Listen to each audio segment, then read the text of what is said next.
আমৃত্যু ভালোবাসি তোকে লিখেছেন সালমা চৌধুরী। পর্ব 11-12। প্রতিদিনের মতো আজও খাবার টেবিলে একসাথে খেতে বসেছে সকলে, কিন্তু মেঘের মাথায় আজ অন্য প্ল্যান ঘুরছে। সবার খাবার মোটামুটি শেষ। মেঘ ইচ্ছে করে অল্প অল্প খাচ্ছে। এদিকে মোবাইলে কি যেন চেক করছিল আবির। মোবাইল চেক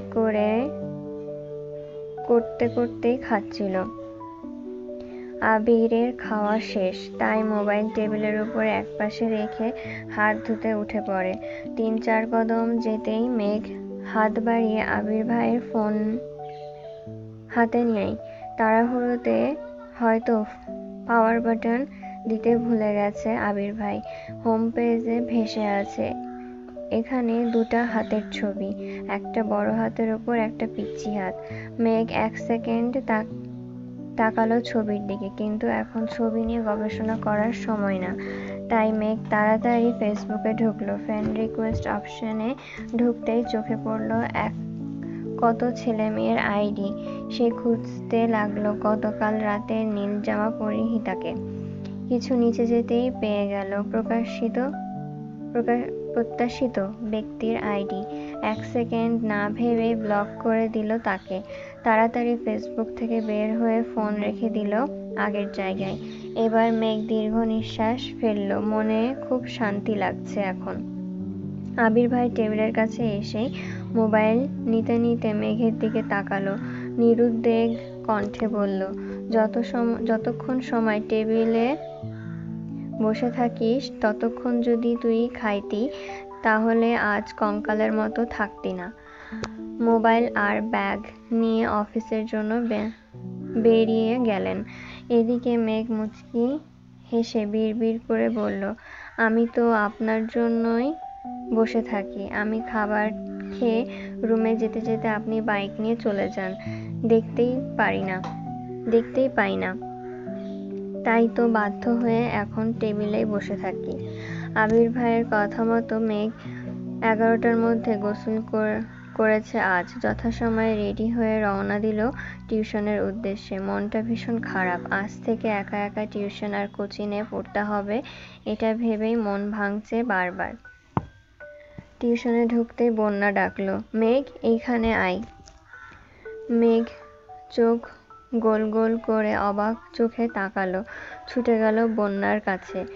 মেঘ, তুই এই সময় টিউশনে কেন? আগের ব্যাচে পড়ছিসনি?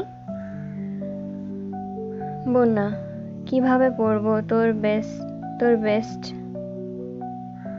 বেস্টি হবে মনে হয়। তোর বেস্টি হয়েছি।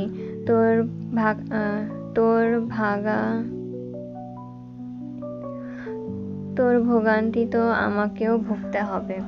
মেঘ, মানে? গতকাল রাতে তানভীর ভাইয়া কল দিয়েছিল আমায়, বলল তোর সাথে আমারও টাইম পাল্টিয়ে দিয়েছে, আজ থেকে যেন বিকালে আসি। মেঘ, তাহলে তুই জানাসনি কেন আমায়?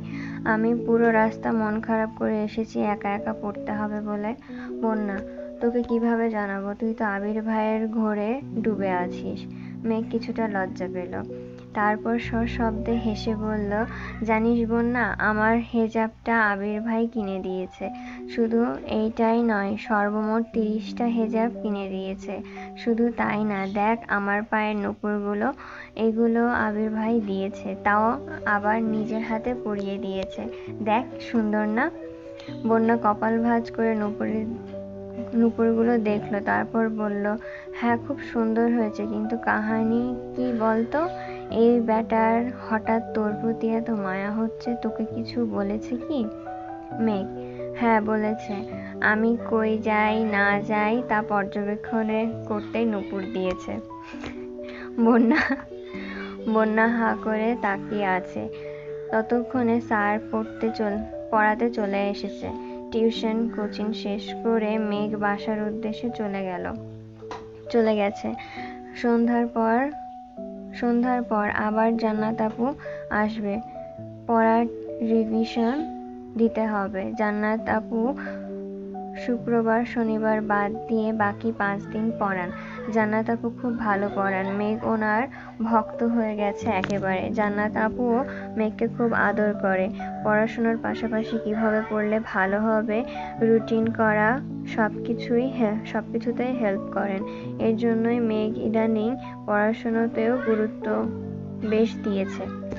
এভাবে কেটে গেল 10-12 দিন। আবিরের সাথে মেঘের প্রতিদিন সকালে খাবার টেবিলে দেখা হয়। মাঝে মাঝে মেঘ আগে আসে, মাঝে মাঝে আবির আগে চলে আসে, তারপরও দেখা তো হয়। এতেই যেন মেঘের মনে সারাদিন প্রশান্তি কাজ করে। আবির বাড়ি ফেরে 11টা-12টার দিকে। আবির বাইকের শব্দ পেলে মেঘ ছুটে যায় নিজের রুমের বারান্দায়। হেলমেটটা খুলে যখন বাইক থেকে নামে, মেঘ গভীর মনোযোগ দিয়ে দেখে সেই দৃশ্য আর গুনগুন করে গান গায়। তারপর বাড়িতে ঢোকার আগ পর্যন্ত যতটুকু সম্ভব তাকিয়ে তাকিয়ে আবির ভাইকে দেখে। আবির ভাই বাড়িতে ঢুকে গেলে হাসি মুখে ঘুমিয়ে পড়ে মেঘ। এটাই যেন মেঘের দৈনিক রুটিন। কেন আবির ভাইকে দেখে তার কোনো উত্তর নেই অষ্টাদশীর কাছে। আবির ভাই কি শুধুই তার ক্রাশ, নাকি সেও আবির ভাইকে ভালোবাসে, এর উত্তর নিজেও খুঁজে পায় না। তবে আবির ভাইকে অসম্ভব ভালো লাগে। আবির ভাইয়ের শীতল চাহনি বারংবার অষ্টাদশীর হৃদয়টা চূর্ণ বিচূর্ণ করে। আবির ভাইয়ের অষ্টাদশীর মন মস্তিষ্ক জুড়ে বিচরণ করছে। 10-12 দিন পর সকালবেলা আবির জুসের গ্লাস হাতে নিয়ে 2 চুমুক খেলো কিনা আলী আহমেদ খান বলে উঠলেন, আবির তোকে একটু চট্টগ্রাম যেতে হবে। আবির তৎক্ষণাৎ বিষুম খেলো। তানভীর তাড়াতাড়ি উঠে ভাইয়ের মাথায় ফু দিচ্ছে। রান্নাঘর থেকে ছুটে এসেছেন মালিহা খান। এদিকে মেঘ অসহায়ের মতো তাকিয়ে আছে আবির ভাইয়ের দিকে। কিছুক্ষণ পর আবির স্বাভাবিক হয়ে বলল, আমি চট্টগ্রাম গিয়ে কি করব? আলী আহমেদ খান স্বাভাবিকভাবেই বললেন, আমাদের কোম্পানিতে কিছু সমস্যা হচ্ছে, কিছু ডিলার ঝামেলা করছে শুনলাম। তোর কাকামণিকে সিলেট যেতে হবে।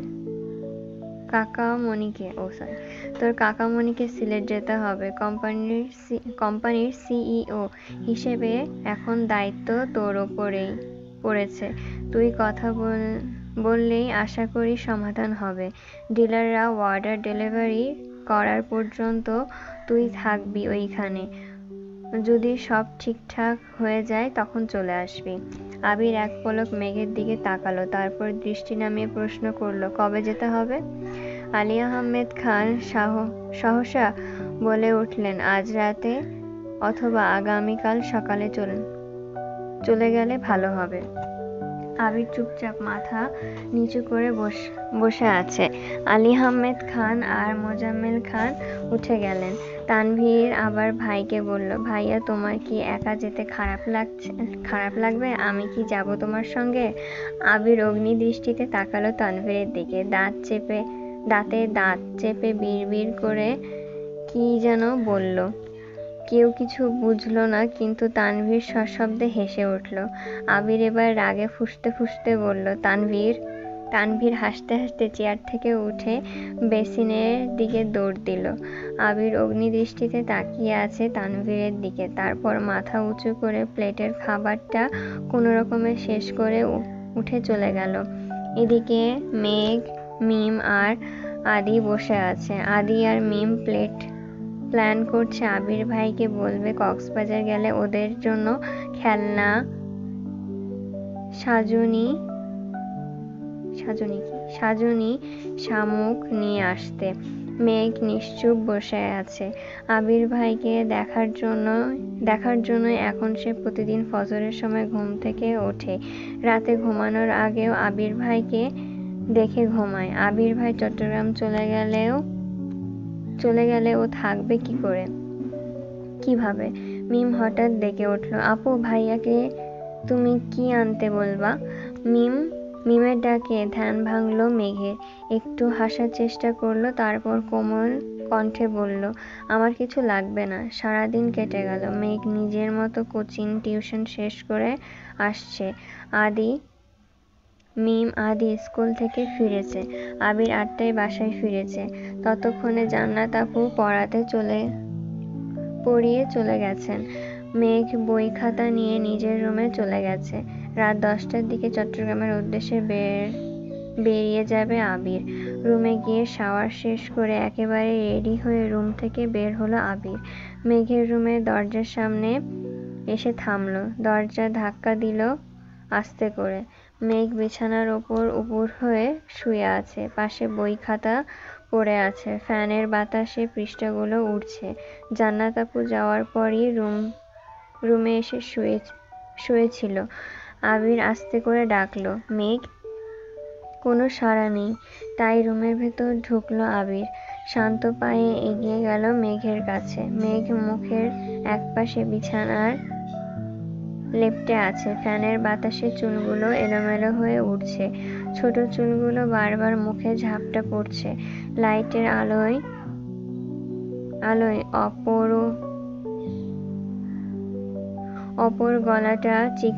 অপর গালটা চিকচিক করছে। আবির বিছানার একপাশে বসলো। কিছুক্ষণ সূক্ষ্ম দৃষ্টিতে পরখ করলো অষ্টাদশীকে। তারপর গালে হাত রেখে মুখ থেকে ছোট চুলগুলো সরিয়ে দিল। 2-1 বার মাথায় হাত বুলিয়ে চুপচাপ রুম থেকে বেরিয়ে ব্যাগ নিয়ে নিচে চলে আসলো। মিম আর আদি খুব করে বলল, ভাইয়া কক্সবাজার গেলে প্লিজ চাটনি নিয়ে এসো, খেলনা, শামুক, আরো অনেক কিছু আবদার করলো ভাইয়ের কাছে। উত্তরে আবির শুধু বলল, সময় পেলে যাব। খেয়ে 10টা নাগাদ বেরিয়ে গেল আবির। ইকবাল খান আগামীকাল সকাল 8টায় সিলেট যাবেন। আবিরের বাবার কোম্পানি ঢাকার বাইরে 3টা শাখা আছে, চট্টগ্রাম, সিলেট এবং রাজশাহী। ইকবাল খানের বেশিরভাগ সময় বিভিন্ন জায়গায় দৌড়াদৌড়ি করতে হয়। কখনো চট্টগ্রাম, কখনো রাজশাহী, কখনো সিলেট। বাকি সময় বাড়িতে থাকলে হেড অফিসে থাকেন। একই সময়ে 2 শাখাতে যেতে হলে কখনো কখনো মোজাম্মেল খানকেও যেতে হয়। তবে আলী আহমেদ খান এখন আর ঢাকার বাইরে যান না। আবির আসাতে উনি চেয়েছেন আবির সব দায়িত্ব বুঝে নিক। রাত 11টায় মিম এসে ডাকছে, আপু ওঠো, খাবে না? মেঘ ঘুম ঘুম চোখে তাকায় মিমের দিকে। মিম আবার বলল, 11টা বাজে, তুমি কখন খাবে? আম্মু, বড় আম্মু সবাই বসে আছে তোমার জন্য। আমিও খাইনি, আসো। 11টা শুনে মেঘের ঘুম উধাও হয়ে গেল। সহসা মনটা খারাপ হলো। চিন্তিত স্বরে বলল, আবির ভাই কি চলে গেছে? মিম হাসি মুখে বলল, হ্যাঁ, ভাইয়া তো 10টার আগেই চলে গেছে। আমি আর আদি বলে দিয়েছি আমাদের জন্য খেলনা, গিফট, চাটনি নিয়ে আসতে। তোমার জন্য আনতে বলেছি। ভাইয়া বলেছে সময় পেলে যাবে কক্সবাজার। মেঘের মনটা চূর্ণ বিচূর্ণ হয়ে গেছে। মনে মনে ভাবল, কেন যে শুইতে গেলাম না। ঘুমালে তো আবির ভাইকে দেখতে পেতাম। আমি ঘুমিয়েছিলাম তাতে কি? আবির ভাই কি আমাকে বলে যেতে পারতো না? মিম আবার ডাকলো, আপু আসো, খেতে যাই। মেঘ কঠিন স্বরে বলল, আমার খিদা নেই, খাবো না, তুই খেয়ে নে। ওদের বল খেয়ে নিতে, আমি ঘুমাবো। আর লাইটটা অফ করে দিয়ে যা। মিম মন খারাপ করে চুপচাপ লাইট অফ করে চলে গেল। এদিকে মেঘ ফুপিয়ে কাঁদছে।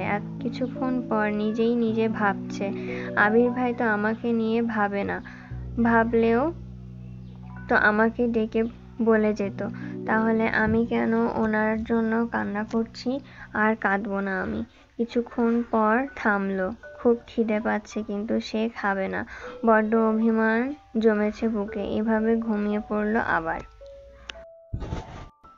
ভোরবেলায়ও উঠল না মেঘ। ৮টার উপরে বাজে, খাবার টেবিলেও আসেনি। বাধ্য হয়ে মোজাম্মেল খান নিজে গেলেন মেয়েকে ডাকবে। মেঘ তখনও ঘুমিয়ে।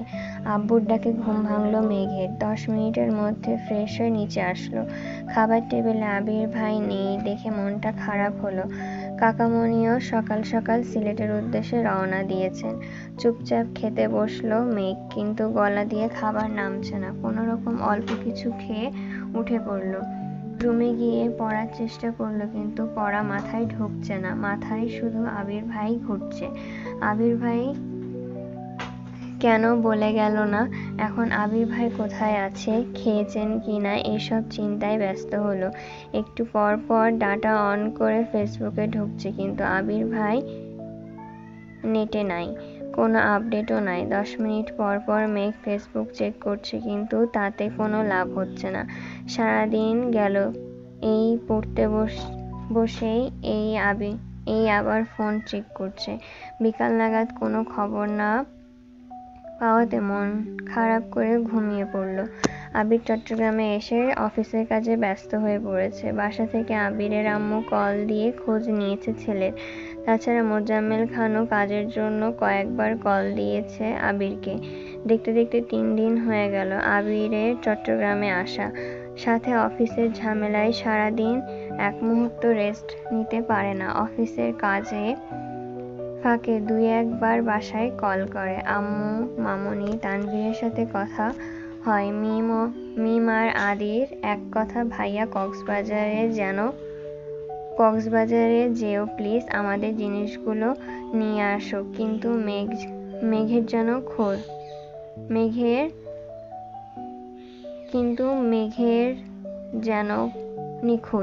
মেঘ যেন নিখোঁজ। আবির বিদেশ থাকাকালীন তানভীর বাসায় না থাকলে যেই মেঘ একাই সারা বাড়ি মাতিয়ে রাখত, এখন আবির চট্টগ্রামে। তানভীর সকালে বের হয় পার্টি অফিসে, আর ফেরে ১০টার দিকে। বাবা চাচাও সারাদিন অফিসে থাকে। তারপরও মেঘের সারাদিনে খোঁজ পাওয়া যায় না। সকালে অল্প খেয়ে যে রুমে ঢুকে, কোচিং থাকলে বের হয়, না হয় ৩-৪টায়। ক্ষুধা লাগলে চুপচাপ এসে খাবার খায়। মাকেও ডাকে না। জান্নাত আপু এসে পড়িয়ে গেলে মেঘ অল্প খেয়ে আবার রুমে চলে যায়। মনমরা হয়ে থাকে সবসময়। আবির অফিসের ঝামেলা মোটামুটি মিটিয়েছে। ডিলার প্রোডাক্ট ডেলিভারি দেওয়া পর্যন্ত অপেক্ষা করতে হবে। ২ দিন ফ্রি থাকতে মিম আর আদির কথা মনে করে কক্সবাজার গেল। এর আগে কখনো কক্সবাজার যায়নি আবির। এটাই জীবনে প্রথমবার। 5 স্টার হোটেলে রুম নিয়েছে। ফ্রেশ হয়ে বের হতে হতে বিকাল হয়ে গেছে। সমুদ্র সৈকতে দাঁড়িয়ে আছে আবির। প্রকৃতির সৌন্দর্যের স্পষ্ট রূপ দিয়ে সজ্জিত বিশ্বের দীর্ঘতম সমুদ্র সৈকত কক্সবাজারের সূর্যাস্তের ছবি প্রায় সবাই স্মৃতি হিসেবে রেখেছে নিজের মোবাইল ফোনে বা প্রতিটা বাড়ির দেওয়ালে। আবির সমুদ্রের ঢেউয়ের সঙ্গে গোধূলি বিকেলের সূর্যাস্ত দেখে বিমোহিত।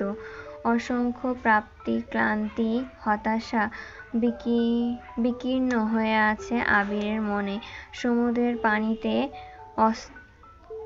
অস্তমিত সূর্যের অপরূপ দৃশ্য উপভোগ করছে। কিছুক্ষণ পর আবিরের ফোনে কল আসে। পকেট থেকে ফোন বের করে দেখে তানভীরের কল। রিসিভ করে তানভীর। আসসালামু আলাইকুম ভাইয়া। আবির: ওয়ালাইকুম আসসালাম। তানভীর: কোথায় আছো? আবির: কক্সবাজার এসেছি আজকে। কেন? তানভীর: একটু দরকার ছিল। আবির: বল। তানভীর: এমপির মেয়ে নাকি তোমাকে রিকোয়েস্ট দিয়েছিল, তুমি নাকি তাকে ব্লক করে দিয়েছো। আজ এমপির বাসায় গিয়েছিলাম, মেয়ে তো তোমার কথা জিজ্ঞাসা করেছে আমায়। আবির: তুই কি বলেছিস? তানভীর: প্রথমে তো এমনিতেই বোঝানোর চেষ্টা করেছি কিন্তু মানছে না, তাই বাধ্য হয়ে বলেছি তুমি আর একজনকে পছন্দ করো, তার সাথে তোমার বিয়ে ঠিক। আবির: আচ্ছা ঠিক আছে। তানভীর: কিন্তু একটা সমস্যা আছে ভাইয়া। আবির: আবার কি সমস্যা?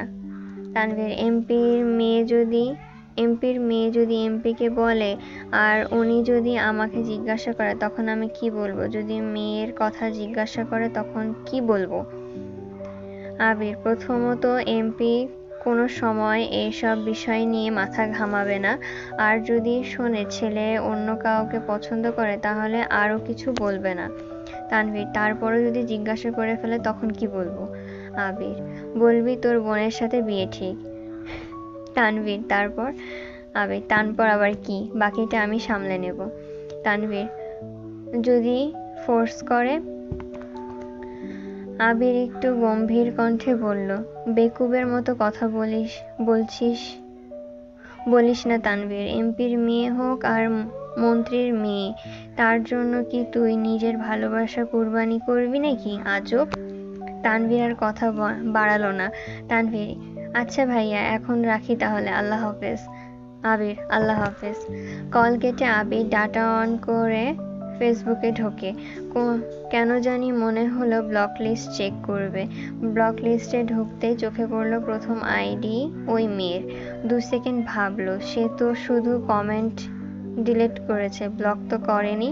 এটা যে মেঘের কাজ তা বুঝতে বেশিক্ষণ সময় লাগলো না। কিন্তু মেঘ ফোন পেল কোথায়? আর কিছুক্ষণ ভাবার পর মনে হলো টেবিলের উপর ফোন রেখে যাওয়ার ঘটনা, তার মানে সেই দিনই ব্লক করেছে। অজান্তেই ঠোঁটের কোণায় এক চিলতে মুচকি হাসির ঝলক দেখা গেল। আস্তে আস্তে বলল, এই সামান্য বিষয়ে জ্বলে উঠলে সইবি কিভাবে এত ঝড়ঝাপটা? এত তাড়াতাড়ি তো তোকে আমার করে নিব না, আবার খুব বেশি কষ্টও দিব না তোকে। অন্ধকার নেমেছে বিচে। একটু হাঁটাহাঁটি করলো আবির। ভাই বোনের জন্য কিছু কেনাকাটাও করলো, তারপর হোটেলে চলে আসলো। কেটে গেল আরো 2 দিন। আবির বাড়িতে নেই 6 দিন যাবৎ। অষ্টাদশীর মনে বিষণ্ণতা ছেয়ে গেছে।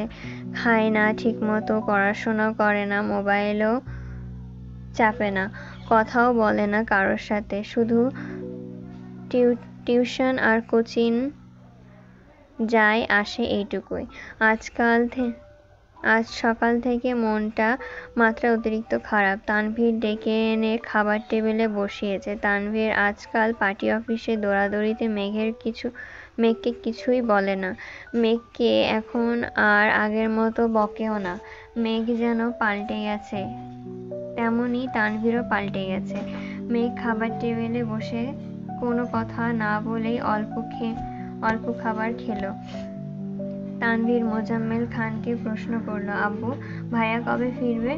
মোজাম্মেল খান যথারীতি জবাব দিলেন, কাজ শেষ হলেই ফিরবে। কাজ এখনো শেষ হয়নি। মেঘের হৃদয়ে রক্তক্ষরণ হচ্ছে। কয়েকটা দিনই আবির ভাইয়ের শূন্যতা খুব করে ভোগাচ্ছে অষ্টাদশীকে। টিউশন শেষ করে কোচিংয়ের গেল 2 বান্ধবী একসাথে। বন্যা বারবার জিজ্ঞাসা করছে, কি হয়েছে তোর? মেঘ শুধু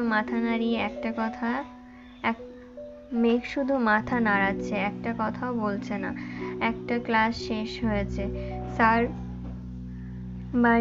স্যার বেরিয়ে যাওয়া মাত্রই উষ্ট উল্টে কান্না শুরু করলো মেঘ। প্রথমের দিকে ফুপিয়ে ফুপিয়ে কাঁদলো, নিজেকে বেশিক্ষণ কন্ট্রোল করতে না পেরে কান্নার মাত্রা বেড়ে গেল। শ্বাস নিতে পারছে না। মেঘের এই অবস্থা দেখে আঁতকে উঠল বন্যা। মেঘকে নিয়ে ওয়াশরুমে চলে যায়। ওইখানে যাওয়ায় বাঁধভাঙা কান্না শুরু হয় মেঘের। বন্যা কোনোভাবেই শান্ত করতে পারছে না। 10-15 মিনিট স্থায়ী হয় এই কান্না, তারপর কিছুটা থেমেছে। এখন জোরে জোরেই শ্বাস ছাড়ছে। একটু কাঁদলেই মেঘের শ্বাসকষ্ট শুরু হয়। বন্যার মাথায় হাত বুলাতে বুলাতে শান্ত কণ্ঠে বলল, কি হয়েছে তোর, এভাবে কাঁদছিস কেন? মেঘ ফুপিয়ে ফুপিয়ে উত্তর দিল, আমার খুব কান্না পাচ্ছে। মেঘ ভ্রু কুঁচকিয়ে বলল, কান্না পাচ্ছে তা তো দেখতেই পাচ্ছি, কিন্তু কেন কান্না পাচ্ছে সেটা বল। মেঘ গম্ভীর কণ্ঠে জবাব, জানি না। বন্যা নিজেকে কন্ট্রোল করে আবার প্রশ্ন করল, রেজাল্ট নিয়ে চিন্তা করছিস, নাকি চান্স পাওয়া নিয়ে, নাকি বাসায় কেউ বকেছে তোকে? আবার কাঁদছে মেঘ। কাঁদতে কাঁদতে বলল, আমি আবির ভাইকে খুব মিস করছি বন্যা। উনি ফেসবুকেও আসেন না। আমি ওনাকে না দেখে, ওনার কথা না শুনে আর থাকতে পারছি না।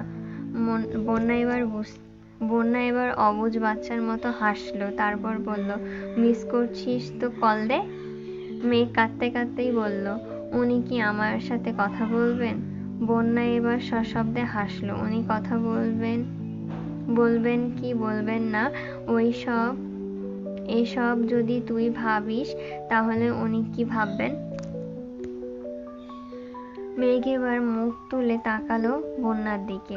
বন্যা এবার হাসতে হাসতে বলল, বেবি, তুমি তো আবির ভাইয়ের প্রেমে হাবুডুবু খাচ্ছ। সাবধান বান্ধবী, ডুবে যেও না। সামনে কিন্তু ভর্তি পরীক্ষা। মেঘ ভেংচি কেটে বলল, আমি আবির ভাইকে ভালোবাসি। এটুকু বলেই থেমে গেল।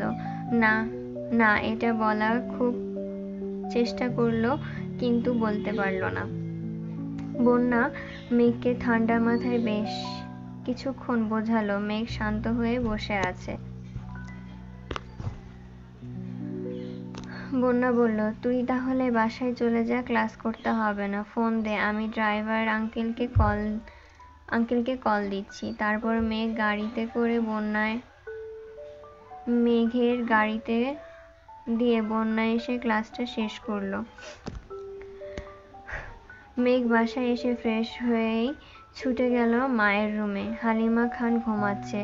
মেঘ মায়ের হাতের ওপরে মাথা রেখে মাকে জড়িয়ে ধরে শুয়ে পড়েছে। হালিমা খান ঘুমের মধ্যেই একবার চোখ খুলে দেখলেন মেঘকে দেখে মেঘের পিঠে বরাবর জড়িয়ে ধরে ঘুমিয়ে পড়লেন পুনরায়। অনেকক্ষণ কান্না করায় মেঘ ক্লান্ত ছিল, সেও মাকে জড়িয়ে ঘুমিয়ে পড়েছিল। বেশ কিছুক্ষণ পর মেঘের ঘুম ভাঙল। ততক্ষণে হালিমা খান সজাগ হয়ে গিয়েছেন। শুয়ে শুয়ে মেয়ের মাথায় হাত বুলিয়ে দিচ্ছেন। মেঘ সচরাচর মায়ের কাছে শুতে আসে না। যখন খুব বেশি মন খারাপ থাকে তখনই আসে। মেঘের ঘুম ভাঙতেই হালিমা খান বলল, তোর কি শরীর খারাপ মা? মেঘ মাথা নাড়িয়ে না করল। হালিমা খান পুনরায় বললেন, রেজাল্ট নিয়ে চিন্তা করছিস? মেঘ আবার মাথা নাড়িয়ে না করল। মেঘ এবার মাকে শক্ত করে জড়িয়ে ধরে বলল, আম্মু, আবির ভাই কবে আসবে? মেঘের প্রশ্নে হালিমা খান মুচকি হাসলেন আর বললেন, কেন, ভাইয়ের জন্য পেট পুড়ছে? হ্যাঁ? মেঘ মনে মনে বলল, পেটের সাথে মনটাও পুড়ছে আম্মু। মেঘকে নীরব দেখে হালিমা খান বলল, দুপুরে তো কথা হলো, বলল আরো 2-4 দিন লাগতে পারে।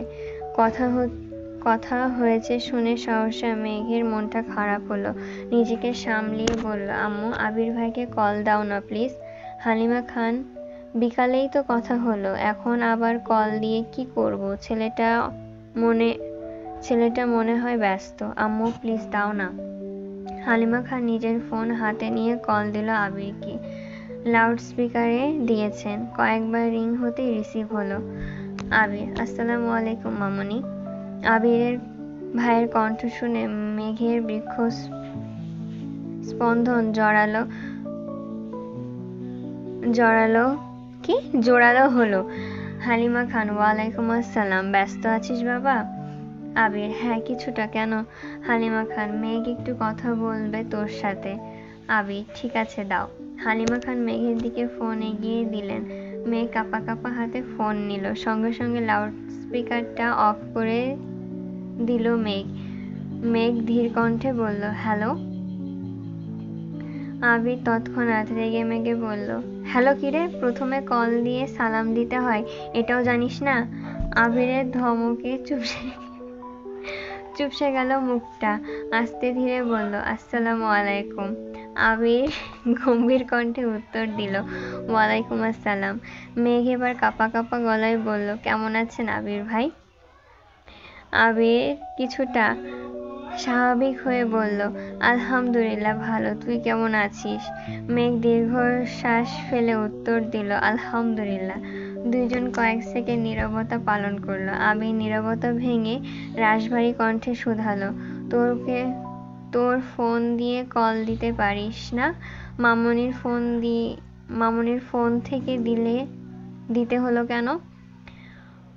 মুখের ওপর মেঘ বলে ফেলল, আপনার নাম্বার নাই আমার কাছে। মেঘ এবার দীর্ঘশ্বাস ফেলল, গম্ভীর কণ্ঠে জবাব দিল, রাখছি, ব্যস্ত আছি আমি। এই বলে কল কেটে দিল। মেঘ আহাম্মকের মতো ফোনের দিকে তাকিয়ে রইল। বুঝে উঠতে পারছিল না ব্যাপারটা কি। আবির ভাইয়ের নাম্বার নেই এই কথা শুনে রেখে দিল নাকি সত্যি ব্যস্ত, এটা ভেবে পাচ্ছে না। অষ্টাদশী ফোনের স্ক্রিনে ভেসে আছে আবির নামে সেভ করা নাম্বারটা। মেঘ মনে মনে নাম্বারটা মুখস্থ করতে ব্যস্ত হলো। তারপর মাকে ফোন দিয়ে নিজের রুমে দৌড় দিল। নিজের ফোনে আবির ভাইয়ের নাম্বারটা লিখে নামের অপশনে লিখল,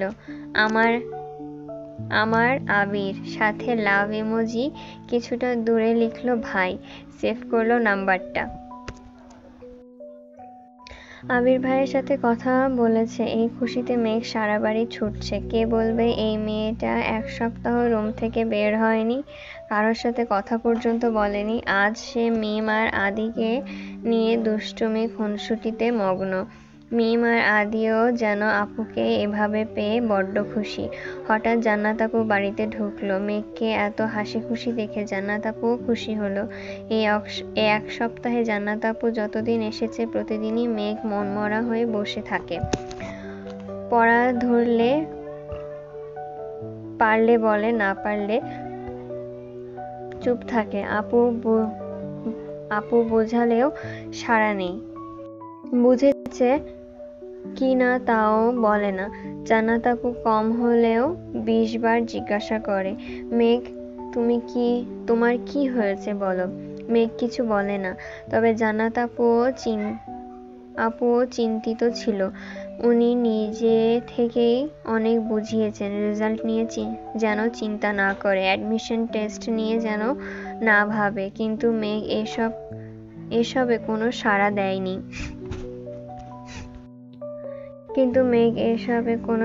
দেয়নি। তাই আজ মেঘকে খুশি দেখে জান্নাত আপু মুখে সহসা হাসি ফুটে উঠেছে। জান্নাত আপু ডাকলো, মেঘ। সোফায় বসা মেঘ পেছন ফিরে তাকিয়ে জান্নাত আপুকে দেখে ছুটে আসলো। মেঘ, কেমন আছো? আপু কেমন আছো? জান্নাত, আলহামদুলিল্লাহ ভালো, তুমি কেমন আছো? আলহামদুলিল্লাহ ভালো। আপু তুমি একটু বসো, আমি রুম থেকে বই খাতা নিয়ে আসছি। বলে সিঁড়ি দিয়ে ছুটে রুমের দিকে। জান্নাত হাস্যোজ্জ্বল মুখে তাকিয়ে আছে মেঘের দিকে। সত্যি বলতে ছটপটে স্বভাবের মেয়েরা হঠাৎ শান্ত হয়ে গেলে সবার নজরে পড়ে যায়। মেঘের ক্ষেত্রেও তেমনটা হয়েছে। জান্নাত আপুর পড়ায় মেঘের সম্পূর্ণ মনোযোগ আছে আজ। পড়ানোর আগে সব বুঝে ফেলেছে। জান্নাত আপু পড়িয়ে যাওয়ার পর আবারও 1-2 ঘন্টা মিম আর আদির সাথে আড্ডা দিচ্ছে মেঘ। নিজেও পড়ছে না, ওদেরকেও পড়তে দিচ্ছে না। এতে অবশ্য মা কাকি কিছু বলছে না। মেয়েটা যে হাসি খুশি আছে এতেই সবার ভালো লাগছে। মোজাম্মেল খান আর আলী আহমেদ খান বাসায় ফিরেছে কিছুক্ষণ আগে। ফ্রেশ হয়ে খেতে বসেছে। মেঘও আজ সবার সাথে খেতে বসেছে। আবির ভাইয়ের চেয়ারের দিকে তাকিয়ে মুচকি হাসল, মনে মনে বলল, মিস ইউ আবির ভাই। আলী আহমেদ খান মেঘকে জিজ্ঞাসা করল, মেয়েটা ভালো পড়ছে তো আম্মু? মেয়েটা ভালো পড়াচ্ছে তো আম্মু? মেঘ হাসি মুখে উত্তর দিল, আপু অনেক ভালো পড়ায় বড় আব্বু, কোনো সমস্যা হলে জানিও। স্বাভাবিকভাবেই কথাটা বললেন আলী আহমেদ খান। মেঘও শান্ত স্বরে বলল, ঠিক আছে বড় আব্বু। মেঘ রুমে এসে শুয়ে পড়ল। আজ পড়তে একটুও ইচ্ছা করছে না। আবির ভাইয়ের সাথে কথা বলার খুশির সাথে এটাও অনুভব করছে যে আবির ভাইকে ভালোবেসে ফেলেছে। এসব ভেবেই মেঘের ওষ্ঠ ছড়িয়ে আসে। সহসা ডাটা অন করে আবির ভাইয়ের আইডিতে ঢোকে। সেই দিন রাগ করে ছবি ডিলিট করার পর আর ছবিগুলো ডাউনলোড করেনি। আজ আবার ইচ্ছে হলো ছবিগুলো সেভ করার। এখন আর রাগ অভিমান আবির ভাইয়ের ছবি ডিলিট করবে না, এই প্রতিজ্ঞা করলো। আবির ভাই আইডিতে ঢুকে একটা পোস্ট দেখলো, আমার স্বপ্নগুলো হাতছানি দেয় সন্ধ্যা তারার মাঝে, সাথে কক্সবাজার সমুদ্র সৈকতে তোলা একটা ছবি। 2 ঘন্টা আগে পোস্ট করেছেন। মেঘ সঙ্গে সঙ্গে ছবিতে কেয়ার রিয়াক্ট দিল, একটা লাভ ইমোজিও কমেন্ট করলো। আবির ভাইয়ের ছবি দেখে মেঘেরও কক্সবাজার যেতে ইচ্ছে করছে, কিন্তু চাইলে তো সব ইচ্ছা পূরণ হয় না। এক দৃষ্টিতে ছবিটা কিছুক্ষণ দেখলো, তারপর আস্তে আস্তে সব ছবি সেভ করতে লাগলো। গ্যালারিতে একটা একটা অ্যালবাম খুললো।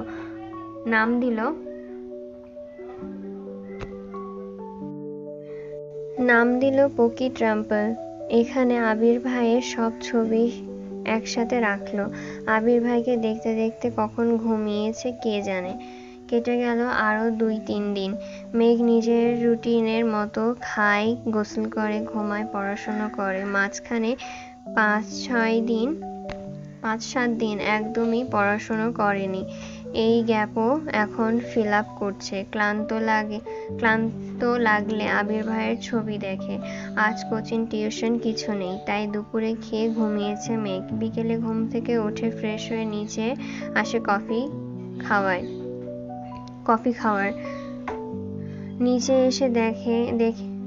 নিচে এসে চোখে পড়ে মিম আর আদি অনেক গিফট ছড়িয়ে দেখছে। মেঘকে দেখে আদি ছুটে যায় মেঘের কাছে। আদি, আপু দেখো ভাইয়া কত গিফট নিয়ে এসেছে আমাদের জন্য। অনেকগুলো শামুক এনেছে, সবার নাম লেখা। আসো আসো। এর মধ্যে মিম 2টা শালুক নিয়ে আসলো। দেখো আপু, তোমার একটা নামে একটা, আমার নামে একটা, আমার নামে একটা। মেঘ এক পলক তাকালো শামুকের দিকে। শামুকগুলোর ওপর সুন্দর করে ভেসে আছে নামটা। মেঘ উত্তেজিত কণ্ঠে জিজ্ঞাসা করলো, আবির ভাই এখন এসেছে? মিম হাসি মুখে উত্তর দিল, কিছুক্ষণ আগে এসেছে। মেঘ আর কিছু না বলে সিঁড়ি দিয়ে ব্যস্ত পায়ে উঠতে লাগলো। মিম পিছন থেকে ডাকলো, আপু কোথায় যাচ্ছ? আরো গিফট এনেছে আবির ভাই, আসো দেখে যাও। মেঘ গলা উঁচু করে বলল, আমি একটু পরে আসছি।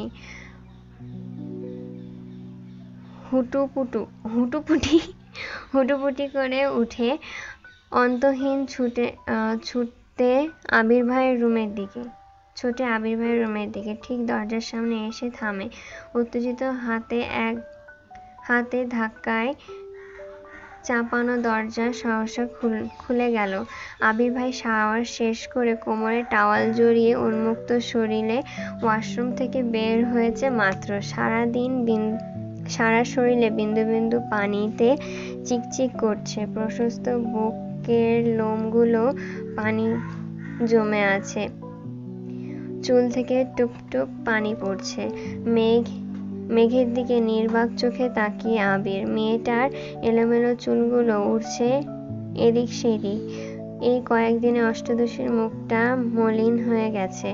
গায়ের রঙও কিছুটা চেপে গেছে। গম্ভীর দৃষ্টিতে তা পরখ করতে ব্যস্ত আবির। এদিকে আবির ভাইয়ের আবেশিত নেশাভরা চোখে চাহনিতে অষ্টাদশীর কোমল মন অশান্ত অস্থির ঢেউ আছড়ে পড়ে। মনে হচ্ছে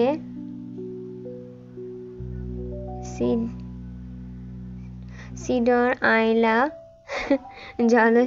জলোচ্ছ্বাস সবকিছু একসাথে হানা দিচ্ছে।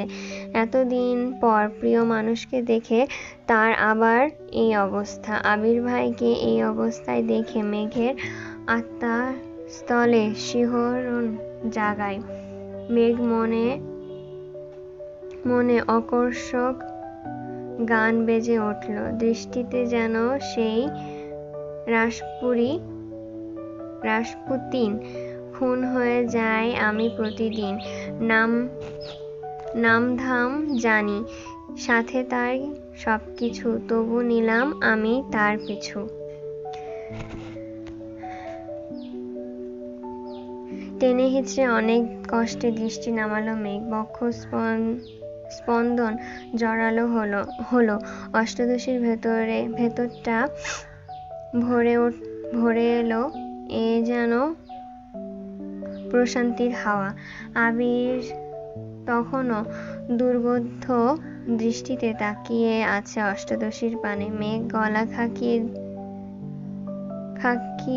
খাকারি দিয়ে দীর্ঘশ্বাস ফেলে মাথা নিচু করে কাঁপা কাঁপা কণ্ঠে বলল, সরি। আবিরের এবার হুঁশ ফেরে। অবাক চোখে তাকিয়ে কপাল কুঁচকিয়ে বলল, সরি কেন? মেঘ কণ্ঠ খাদে নামিয়ে জবাব দিল, অসময়ে চলে এসেছি তাই। এইটুকু বলে চলে যেতে নেয় মেঘ। আবির হঠাৎই গম্ভীর গলায় বলে উঠল, দাঁড়া, কি বলতে এসেছিস বল। মেঘ তৎক্ষণাৎ শীতল কণ্ঠে বলল, ভুলে গেছি। আবির কয়েক সেকেন্ড থামল। ঠোঁটের কোণায় দুষ্ট হাসি নিরুদ্বেগ কণ্ঠে বলল, মনে করে বল, তারপর যাবি।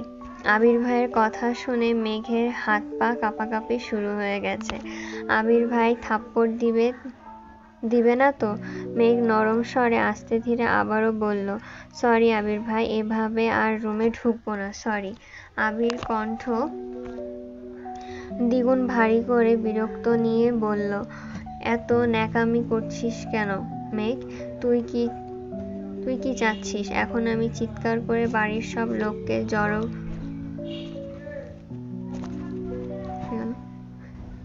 জড়ো করে বলি, ও মা গো, ও বাবা গো, মেঘ আমার সর্বনাশ করে ফেলেছে, আমায় খালি গায়ে দেখে ফেলেছে, এখন আমার কি হবে?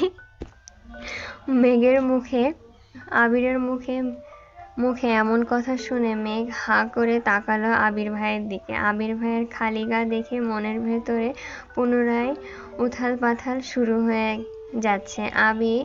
মেঘের সমস্ত গায়ে স্রোতের মতো শীতল হাওয়া বয়ে যায়।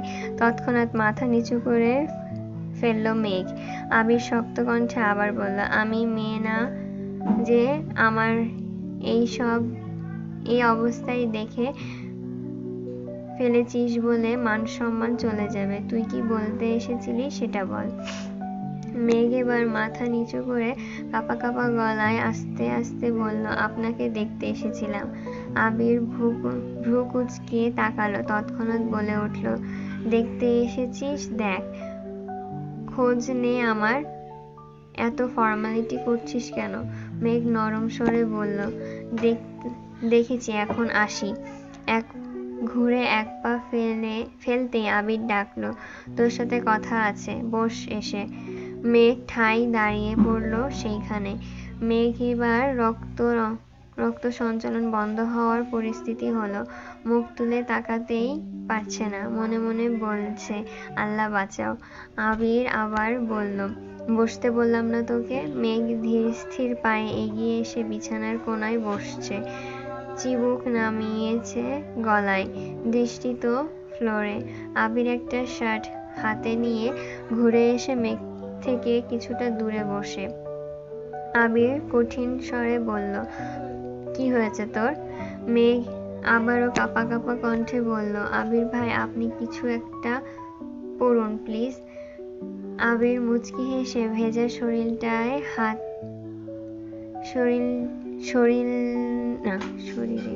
শরীরেই হাতে গেঞ্জিটা পরে নিল আর বলল, এবার শান্তি পেয়েছিস? এখন বল কি হয়েছে তোর? মেঘ চিবুক নামিয়ে শীতল কণ্ঠে উত্তর দিল, কিছু হয়নি। রাগান্বিত স্বরে আবির বলল, মেঘ ভাবছি তোকে মেডিকেলে বিক্রি করে দিব।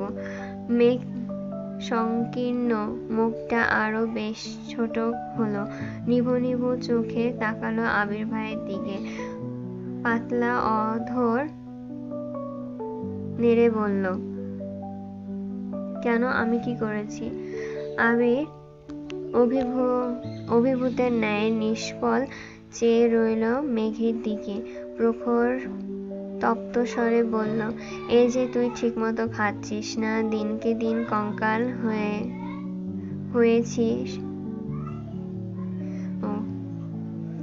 হইতেছিস। তোকে এই বাড়িতে রাখার থেকে মেডিকেলে রাখলে বেশি কাজ যে দিবে। কণ্ঠ ভিজে এলো মেঘের, নেত্রদ্বয় টলমল করছে, কাঁপা কাঁপা গলায় বলল, খাই তো আমি। মেঘ এবার সরু নেত্রে তাকালো মেঘের চোখের দিকে, নেত্রযুগল টইটম্বুর হয়ে আছে, পলক পড়লেই পানি গড়িয়ে পড়বে গাল বয়ে। মেঘ দীর্ঘ নিঃশ্বাস ফেলে বলা শুরু করলো, এই কয়েকদিন না তুই ঠিকমতো খেয়েছিস, না তুই ঠিকমতো কোনো কাজ করেছিস। খাওয়া আর ঘুম যে ঠিকমতো করিসনি তা তোকে দেখলেই বোঝা যাচ্ছে। চুলগুলো কতদিন আঁচড়াস না আল্লাহ জানে। এমনি কি তুই পড়াশোনা করছিস? কোচিং টিউশনের প্রতিটা পরীক্ষায় কম নাম্বার পেয়েছিস। একটু থেমে রেগে কটমট করে বলল, তুই কি পড়াশোনা করতে চাচ্ছিস না? তুই পড়াশোনা না করলে বল, আমি বাড়িতে সবার সাথে কথা বলে নিব। আজকের পর কোনোদিন তোর বই নিয়ে বসতে হবে না, এর জন্য তোকে কেউ কিছু বলবে না। মেঘ গলা বেয়ে মেঘের গাল বয়ে অঝরে পানি পড়ছে, কান্নারত কণ্ঠে বলল, আমি পড়াশোনা করব। আবির পুনরায় গুরুগম্ভীর কণ্ঠে বলল, এক সপ্তাহে কোচিং টিউশনের পরীক্ষায় কম নাম্বার পাওয়ার কারণ কি? মেঘ ভনিতা ছাড়াই বলে উঠল, কম পাইনি তো। আমার সামনে অন্ততপক্ষে মিথ্যা বলিস না। প্রতিটা 30 মার্কের পরীক্ষায় তুই 12, 15, 20 পেয়েছিস। এগুলো কি খারাপ মার্ক না? এই মার্ক পেলে তুই জীবনে চান্স পাবি?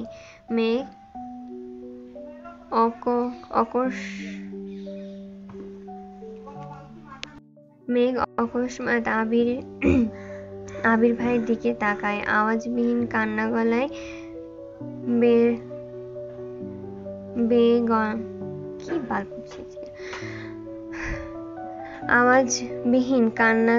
কান্নায় গাল বয়ে গলায় আসছে অশ্রুরা। ভেজা কণ্ঠে আবার চোখ তাকিয়ে বলল, আপনি কিভাবে জানলেন? আবির উদ্বেলিত ভঙ্গিতে তাকিয়ে আছে অষ্টাদশীর পানে, কণ্ঠ শক্ত করে বলল, মেঘ আমি তোকে ছাড় দিচ্ছি, ছেড়ে দেইনি। তুই কি ভেবেছিস তোর কোনো খবর আমার কাছে নেই? তোর কোচিংয়ের পরিচালক আমার স্কুল ফ্রেন্ড। তাছাড়াও তোর নাম্বারের পাশে গার্ডিয়ানের যে নাম্বারটা দেওয়া কোচিংয়ের, সেটাও আমার নাম্বার। তুই পরীক্ষায় কত পাস, তোর কবে কি পরীক্ষা, সব মেসেজ যেন তোর কাছে যায়, তেমনি আমার কাছেও আসে। তোর টিউশনের স্যারও আমার পরিচিত। তুই যেদিকে পা দিবি সবটাই আমার দখলে। তুই মিথ্যা বলা তাই মিথ্যা বলা, কোনো কিছুই লুকানোর চেষ্টা কখনো করিস না। মেঘ আহাম্মকের মতো তাকিয়ে কথাগুলো শুনল। দুরু দুরু বুক কাঁপছে। উদগ্রীব চোখ দুটো লম্বা চওড়া মানুষটার মুখের দিকে। কান্না থেমে গেছে, গালে পানির দাগ স্পষ্ট। উদ্বেগহীন চাহনি আবির ভাইয়ের। কয়েক মুহূর্ত চোখাচোখি হলো দুইজনের। শেষমেশ আবির ভাই দৃষ্টি ফেলল। মেঘ আর কিছু বলার ভাষা খুঁজে পাচ্ছে না। চুপচাপ পা বাড়ায় দরজার দিকে। আবির সহসা ডাকে, দাঁড়া। মেঘ পা কাঁপছে। আবিরের হাতে একটা শপিং ব্যাগ নিয়ে এগিয়ে আসলো মেঘের কাছে। আবির ভাই কাছাকাছি আসতেই নাকে লাগলো চিরচেনা পরিচিত গতবের গন্ধ। মাত্রই শাওয়ার নেওয়া সেই গন্ধটা যেন অন্যরকম লাগছে। আবির শপিং ব্যাগ এগিয়ে দিল মেঘের দিকে আর বলল, এগুলো তোর। আর আজকের পর পরীক্ষা, পড়াশোনা, নিজের যত্ন, একটুখানিও ত্রুটি যেন আমি না দেখি, তাহলে আর মুখে কিছু বলবো না। যা এখন। আবির ভাইয়ের ঠান্ডা হুমকিতে কম্পিত হলো অষ্টাদশীর দেহ। আঙ্গুল শুদ্ধ কাঁপছে।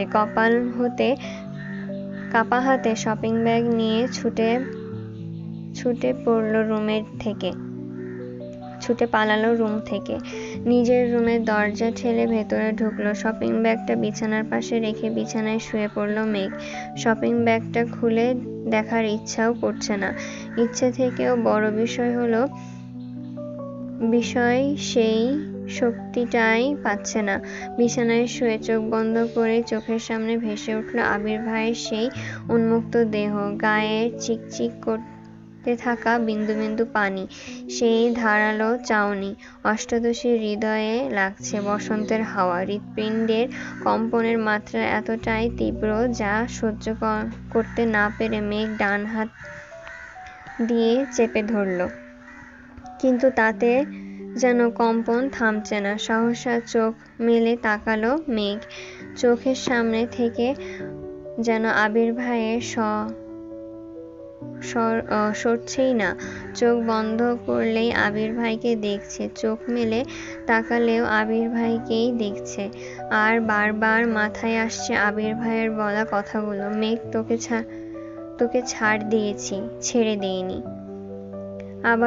আবার মনে হচ্ছে তুই যেদিকে পা দিবি সবটাই আমার দখলে। এইসব ভেবেই বারবার কেঁপে উঠছে অষ্টাদশীর সাথে এক অন্যরকম অনুভূতি কাজ করছে। প্রতিটা মেয়েই চায় তার প্রিয় মানুষ তাকে আগলে রাখুক, চোখে চোখে রাখুক। তেমনি মেঘের কাছে আবির ভাইও প্রিয় মানুষ। আবির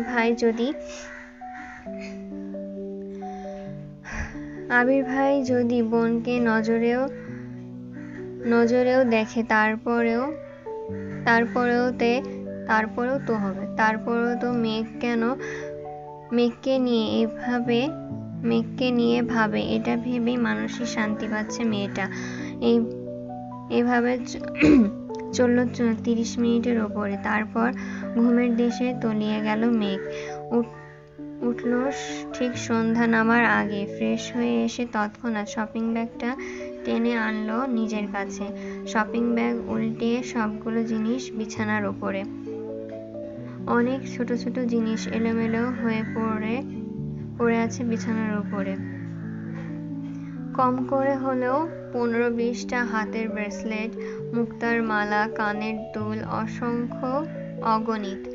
দেখে মনে হচ্ছে উনি বেছে দেখার সময় পায়নি। যা পেয়েছে সব নিয়ে এসেছেন। বাড়ির একটা শামুকে লেখা, মাই পারস্যুট। আরেকটা শামুকে লেখা, মাহাদিবা খান মেঘ। এছাড়াও অসংখ্য ছোট ছোট শামুক, একটা কাচের বয়ম ভরা যার সবগুলোই আবির নিজের হাতে কুড়িয়ে এনেছে। এগুলো বাদে আরো যা যা সাজার জিনিস ছিল, খাবার জিনিস, সেগুলো টেস্ট ভালো, ওগুলো দিয়েছে মেঘকে। মেঘ বিস্ময়কর চোখে তাকিয়ে দেখছে সবগুলো জিনিস। প্রিয় মানুষের নাম অথবা প্রিয়জনের কণ্ঠ যেখানে আকাশসম মন খারাপ দূর করতে সক্ষম, সেখানে তার দেওয়া সামান্যতম উপহারও অমূল্য সম্পদ। আবির ভাই যে তার কথা ভেবে আলাদাভাবে জিনিসগুলো এনেছে, এতেই যেন অষ্টাদশী খুশিতে আত্মহারা হয়ে গেছে। একটা মুক্তোর মালা গলায় পরলো, হাতে দুটো ব্রেসলেট, কানেও দুল পরলো এক সেট, ঠোঁটে হালকা গোলাপি কালার লিপস্টিকও দিয়েছে। উত্তেজিত